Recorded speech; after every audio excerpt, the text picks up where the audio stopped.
Again, I want to show you the similar kind of setup as we've seen before, just to reinforce some of the ideas that we're getting across in these games and the certain gambit variations. And the player of the white pieces here is somewhat of a legend, Rashid Nezhmetdinov. And if you watch Nezhmetdinov's brilliant YouTube channel, you'll know a lot about him. He was one of the most amazing tacticians ever. And he uses a series of tactics in this game to create a really, really beautiful and amazing victory. So let's have a look. So the game starts with e4, and now e5 occurs.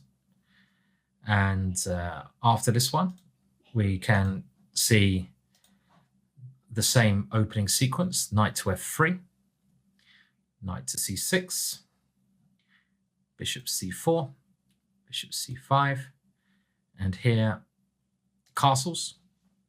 And can you remember the moves? d4, bishop takes d4, get rid of that bishop. Grandmaster Gambit's chessboard course would recommend bishop here, but f4 is often the same. And after d6, which is what is the modern way to play this position we saw in the last game, we've seen that f-pawn doing a couple of things.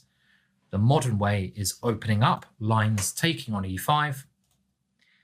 And now bishop g5. This is the kind of position we're aiming for. Our king is safe. We saw this knight maneuver around here, but in this game, things take more of a tactical nature. Black now plays c6. Maybe preparing the queen to come out here and the pawn coming to b5. Now, I think a less tactical player here as white might have taken the opportunity to go into an ending and get the pawn back. And by playing something like c3, you can swap the queens off because the knight has to move. And once they're exchanged, you can win your pawn back on f6, as so. And this is perfectly okay. And this leads to a position very comfortable for white because of the pressure here, especially when we get the other rook in the game.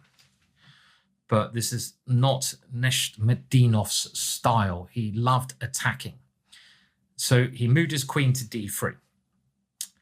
And this, again, when your opponent plays a move, try to think what they're trying to do. When you look at these games, you can slow it down and try to think for yourself, why did that player play that? I'm going to try to explain most of the key points in all the games in this course, but well worth thinking for yourself. So use that now. Why did white play this move? And again, remember, if you can't explain the idea to yourself, then something has probably gone wrong. Well, the queen wants to come to g3, and that will add pressure to e5 and to g7. It's a nice way to get the queen to an ideal square.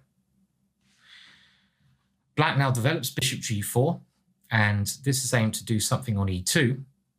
So now white develops his last piece, stopping this idea. b5 played, and this is where we come back to that analogy. And this game is really putting together some of the pieces of the jigsaw in one whole game, using tactics to do that. But another analogy we talked about earlier is when you sacrifice, as white has here, white's given up a pawn, you've got to try to play in an aggressive way. You don't want to hear it suddenly think, oh, my bishop's attacked, and go negative. Gambiting is a very positive thing to do. You're giving stuff away. You're doing this gesture to kill your opponent. You're not doing it as a charity thing, but you're doing it in a positive way, in an energetic way. And by moving this bishop back, this is quite negative. So always trying to think of a way to create threats. And what was the idea that white played? Well, the idea was to play this queen to g3.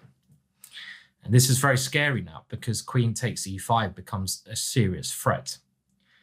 For example, had black now taken on c4, this one immediately causes a lot of problems because his ideas are taken on f6. Let's say knight to e6. We can even play rook takes f6 and get a very big initiative like this with the bishop coming in, for example. Now, black was a bit scared of that, so he played after queen g3, queen b6, trying to start his own threats, and it becomes very tactical now. White moved the bishop back to e3, And again, white is just trying to use the initiative, the new threats, to take on e5 and take the knight on d4, creating threats whilst defending against your opponent's ideas. And the ideas in that position were to do with the king on g1. So black defends e5, and now we've got to think of a way to stop that defense of e5. So the next move is a beautiful interference move. It interferes with the queen's defense of that square. And again, let's think positive. Our bishop is now on pre because our threats have been stopped. But do we have to retreat it? No. Bishop d5, much more positive, breaking the way through to that square. So again, if this bishop is captured, we can take here with check. And next move, we're either going to take the knight or take the queen, getting material back, maintaining the initiative. So black castle kingside, trying to get out of trouble. And again, it's that initiative. As soon as we start retreating, we're in trouble. How can we do a little mini tactic to even win points? Rook takes f6. That knight was defending the bishop, so we remove the defender. Pawn takes, and now we can take here with check, which is very useful. Black tried f5, and this is tit for tat tactics, and it's all about, in situations like this, keeping the tempo up. You want to keep really attacking in the strongest way you can. So what is the best way here? You've won material. Queen takes f5, check. This doesn't lose the queen, because after knight takes f5, we take the queen back. And in this position, we take on f5. And this is very advantageous of white. Having two minor pieces for a rook is considered a very good investment. Okay, black survived to the ending, but it's very bad for black. And let's just see how the game finished. Black defends the pawn on b5. White simply starts using his king as it's getting into the ending. And now he uses the opportunity to cause some problems for black over this way. It'd be lovely if he could get his rook on a1 into the game, which he manages to do. And now that's another attacking unit. You can still cause many trouble in the ending. That's another reason I want to show the end of this game. The rook, knight, and bishop, it's those three pieces again, are consistently attacking. The king comes to c6. What else can it do? And can you now work out the beautiful finish? Pause here, take your time. It's nice to test yourself and see if you can find a crescendo to a beautifully played game. Well, rook b6 is a brilliant move.